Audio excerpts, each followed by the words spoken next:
All right, let's get to the draft. Chris, I'm going to give you the first pick, the Week 6 matchup draft. Who do you have? Well, I guess I got to go to the Rodgers and Brady matchup. I mean, I know they're not against each other, but they're very aware of who's on the other sideline and the implications and how much it'll be talked about. Green Bay is in the conversation or maybe is the best team in the NFC.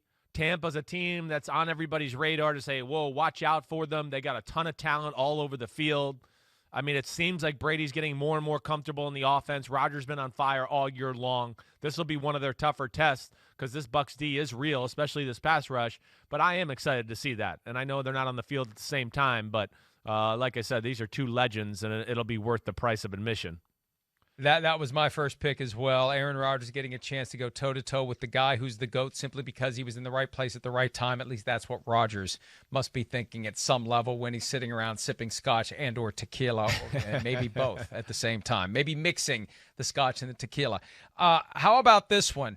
And whoever plays quarterback for the 49ers may need some scotch and tequila before, during, and after the game. Aaron Donald versus whoever gets the short straw for the 49ers on Sunday night. Whoever it is. Yeah. Congratulations and condolences all in one. You're the starting quarterback against this guy who had 4 sacks and seems to be reaching a level of performance we've never seen from a defensive lineman in league history, especially an interior defensive lineman. So I feel bad for Jimmy Garoppolo or C.J. Beathard or Nick Mullins or whoever they sign to the roster and say, here's the ball, go have fun with this guy who's going to be coming at you every time you drop back the pass. Yeah, that's going to be a scary one for the 49ers, especially, they got 2 backups in there in the middle of their line right now, so that's an issue. It's Weston Richburg's not in at center. They got Brunskill at right guard. That's going to be a mismatch to where Shanahan, who we know is smart, that's something to watch out for.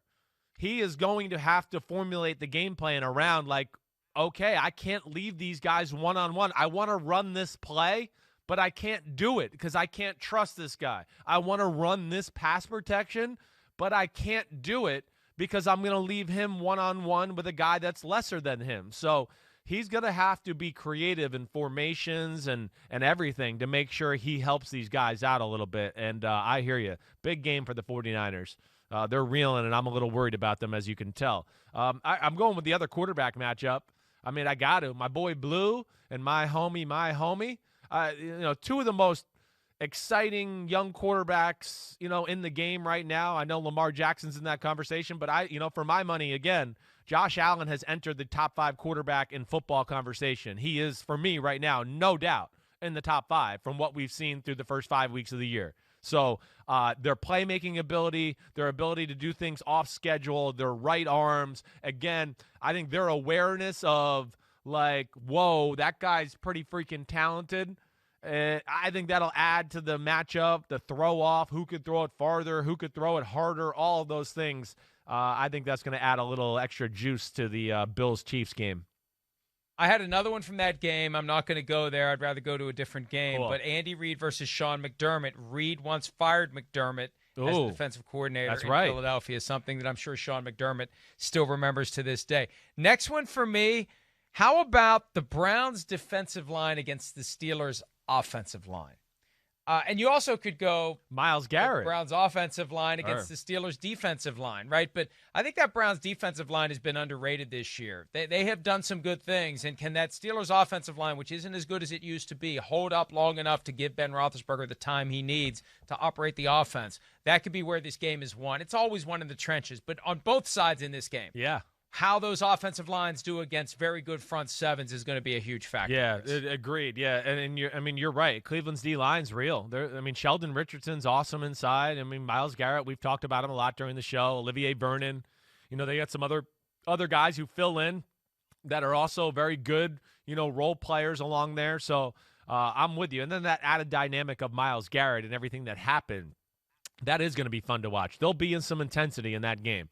There's no doubt. And I'm with you there. The trenches is going to be interesting in that matchup. Cleveland, can they move Pittsburgh to run the ball? Can Pittsburgh pass protect enough to throw the ball? I think that's what it might come down to.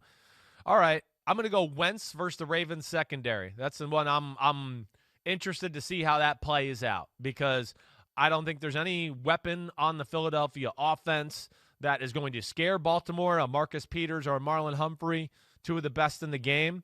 And can Wentz rein it in with a Baltimore defense that's going to do a lot of crazy stuff, blitzes, have people on them? What's it going to be? Is it going to be able to capitalize and make some big plays, or is it going to be, oh, man, he threw 3 interceptions and really let the game get away from him? I could see it going either way here. So Ravens secondary versus Wentz is my last pick. My last pick goes to the last game of the week, the Cardinals and the Cowboys. It's Cliff Kingsbury and Kyler Murray versus Texas. It reminds me of a few weeks ago when Odell Beckham Jr. comes back to Texas. He knows it well from his time with the Giants.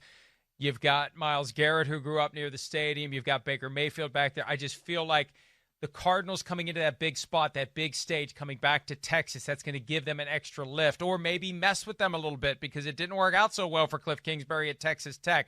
But I like that element to this game, that a couple of guys with strong connections to Texas coming back to show Chris what they can do. All right. Hi, I'm Mike Tirico, and thanks for watching. Make sure to hit subscribe for the latest news and highlights from NBC Sports.